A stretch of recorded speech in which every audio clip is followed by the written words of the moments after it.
if you are really wanting to do this business and you really want to build the future that you're going to build, understand if you don't quit, it will happen. Also, if you don't quit, it's going to be painful if you're not intentionally creating your future because you will, if you don't quit, it's going to be so painful. It's going to force you into that future. Josh Weisler, I know you're somebody who, again, is a good friend in the St. Louis market with me. I'll say you have a unique background. It's an overlap of doing over 100 real estate deals, having a seven-figure portfolio, having three real estate companies within wholesaling, property management, buy and hold investing, but also having the kind of experience and angle of coming at this from a personal development standpoint with over 8 years of experience in that world and coaching hundreds of investors to really just learn how to solve their own problems and unlock that next level of their business and themselves. So excited to have you on. I'll really let you take it away from here. I appreciate you spending your time with us today.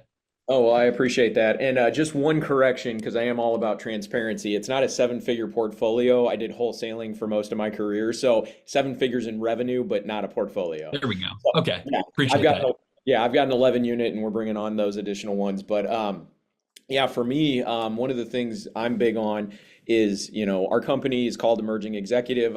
Just a little bit about my background. I started training in the investing world with a company that did like 30 different ways to market. It was a great company and learned a lot about wholesaling and marketing, as well as the coaching arena in investing. And then I left that company due to a little bit of project management because I wanted to learn how to flip as well as some of my own rentals. And then eventually I got connected with my current partner, Grant Hickman, in our coaching company. We actually got connected and started this coaching company as a investment brokerage. And we found out real quick, like most businesses, you either evolve or like it's not going to work. We found out that running an investment brokerage, he has a traditional background in real estate where he's a realtor. We were running it like a traditional brokerage and it did not really work well. If you guys don't know, investors, they don't necessarily like to run other people's infrastructure and systems if they're not being paid for it. So that model didn't really work. We pivoted into a coaching model, a subscription model, and then we had some other business owners that orbited the investing world that wanted to learn more from us, and so we brought in we've had coaching clients that are companies that are like demo and junk removal, photography. We even had a auto repair business that we coached, and so we focus a lot on transformation. And for us, we view our businesses as a personal development tool. One of the things I say is your significant other, your kids, and your business are the three greatest sources of personal development you'll ever engage in, because they will show all of your areas of deficiency and where your growth is. And so with that, our company is based, we really focus on the transformation. And transformation is a intentional process where a lot of people, if you've been in the business long enough or you're starting into it, a lot of people come into the business and they grow their business out of running away from fear and pain, if that makes sense. And what that is like, I hated my job so much, I don't want to work for somebody else. And that's a great motivator to start. But what will normally happen is we are using that as motivation, that pain. And then what will happen is we will have results. And then when that pain is not there because we're getting results, we pull our foot off the gas. And so it creates this inconsistency. Lackluster results, self-sabotaging will normally come into play. And that's where we kind of talk about the blind spots that are happening with people. And so for us, transformation happens on a foundational level where a lot of times, and just in the investing world, we have a lot of people that focus on like the newest and the sexiest tactic. And the tactics are at the top. They're necessary to move people forward. They're necessary to help sellers move through a process. They're necessary to like rehab a building, but they are surface level. If you're looking for a transformation and you just add more tactics, you're going to get the same results with a different tactic. Has anybody signed up like with a wanting to do a like doing a direct mail versus doing cold calling, and they realize they're getting the same results after they've pivoted? So yeah, so that is a change in tactic. Or possibly the next level that people go through is like, I'm going to change my strategy. And that means instead of going and doing direct mail, that's a tactic, I'm going to do the direct mail, but I'm going to focus on this specific niche in there. And then I still get the same results. It's because we're focusing on tactics and strategies, but foundationally, the things that change us and the things that transform us are our identity. And what that means is how we view ourselves and the stories we tell ourselves about our transition through this process. And so things like that would say, in order to have a transformation and break through those levels, there's going to be a process of going from, having 0 deals to having your first deal is a shift in identity from I've never done it to I've done it once, right? And then it's I can do it a couple times, and then you get to that experience where it's like, okay, how do I take this to the next level of going from 1 to maybe 2 deals a month or every other month to doing 3 to 5 deals a month? It's going to require a new version of you as the business owner and operator. Is everybody with me on that? Does that make sense? Right. That's kind of the foundation. So if I could put it into an analogy with rehabbing a house or like repairing a house, it's like seeing cracks above your windows and doors. And everybody that's estimated repairs knows that's a foundation problem, right? Not a window and door problem. But if we're looking at those solutions, a tactical solution would be like, I'm just going to mud the cracks and it's going to fix it, knowing it's not going to fix it. The strategy and the stories solution is going to be like, I'm going to change out the door and the window, and that's going to fix it. And we know that's not going to fix it. The identity piece is going into the basement and healing all the cracks, right? And a lot of times in investing and like entrepreneurship and all of this, there is a sexiness around the hustle, right? The sizzle of the hustle.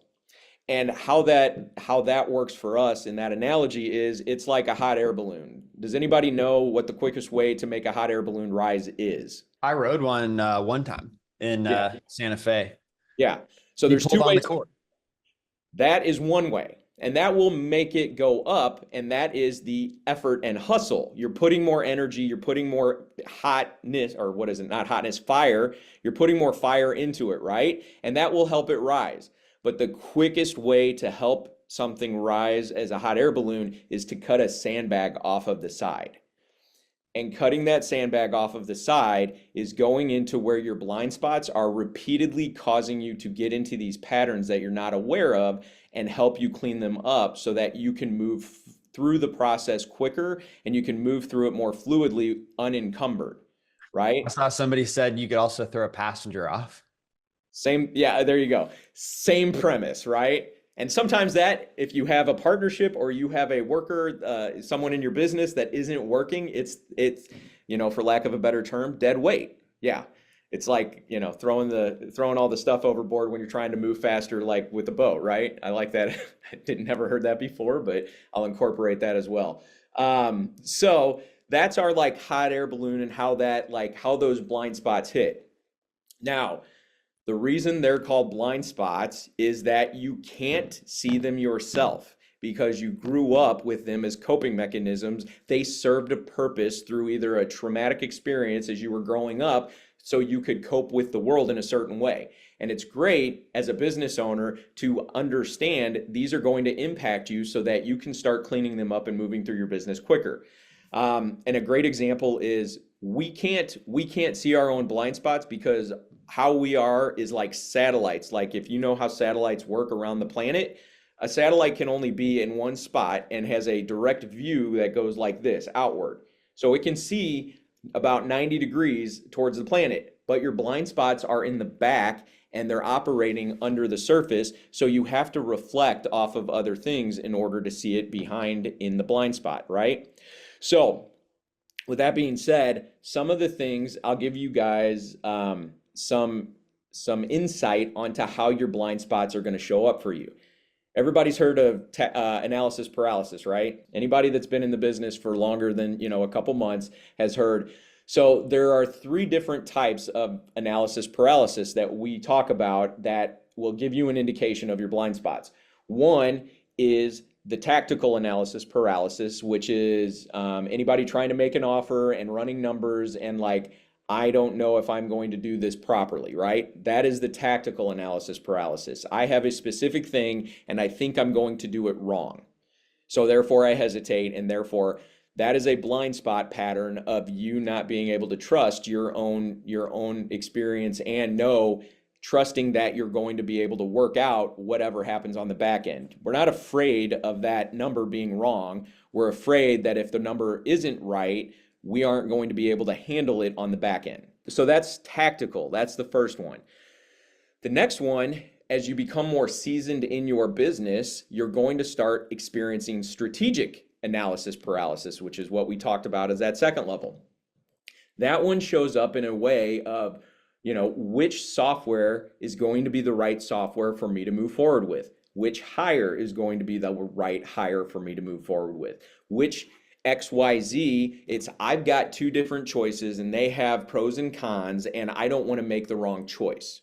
So it's not I'm going to do something wrong, but it's I'm going to make the wrong choice. That's strategy. That's a strategic analysis paralysis. And that is a fear of the same thing, like not trusting your intuition and like trusting that you're going to be able to move forward in a powerful way, regardless of the choice you make, right? So those patterns, those blind spots will present themselves. And if you've ever said phrases in those two, they show up like, especially in our third one, you'll hear phrases. The third one is potential paralysis. And what that looks like are things like, I'm afraid to run this at such a high level or so fast that I'm not going to be able to support it on the back end, or I'm going to have a negative impact whenever I do get into this, like having this business the size that I want. It's a fear of being able to perform on the other side, right? So how that one presents itself would be things like, and it will create shiny object syndrome as well to keep us protected, to keep us distracted. That's one of the indicators too, that you're in a pattern, in a blind spot where you'll say things or hear things like, especially the people that I talk to quite often that are building a business and they're starting to hire people, and they'll say things like, I just can't find the right person. That is a pattern in a blind spot because it's a story about ourselves and it's a story about the outside world. There's also things like, man, if I could just get 3 more houses, I'd be happy. That is a myth. That is not true either. That is a blind spot that you're operating in that is causing you to think something out there is going to solve an internal problem you're experiencing. Your happiness is internal. You're finding the right person. Most likely the blind spot in the pattern, it's not that you can't find the right person, it's that you have a leadership gap and you're not identifying that leadership gap to attract the right person, right? Does that make sense? So this is the blind spots and the patterns are something internal that we are externalizing out onto the world and saying it's the world that's having issues. That is how you start leveling up through these next levels, because you have to let go of those sandbags. You have to let go of those stories. And the people that get stuck are the ones that keep rehashing those stories, the ones that keep rehashing those things about themselves and about other people and the outside world, that keeps them in that place where they have to keep pulling on the cord to make their business go. And then they want a feeling of relief and they let the cord go and then it starts to sink again. Josh, any final words here to sign us off? That's a great question. Yeah, just really like, here's what I would recommend. If you are really wanting to do this business and you really want to build the future that you're going to build, understand if you don't quit, it will happen. Also, if you don't quit, it's going to be painful if you're not intentionally creating your future, because you will, if you don't quit, it's going to be so painful. It's going to force you into that future, if that makes sense. So, is it more risky to do it with support or do it on your own, realizing like seeing it go down the path? So just be aware. Like, don't quit is your foundational level. Thanks for listening to the DealMachine Real Estate Investing Podcast. Please leave us a review and follow along wherever you're listening to your podcast.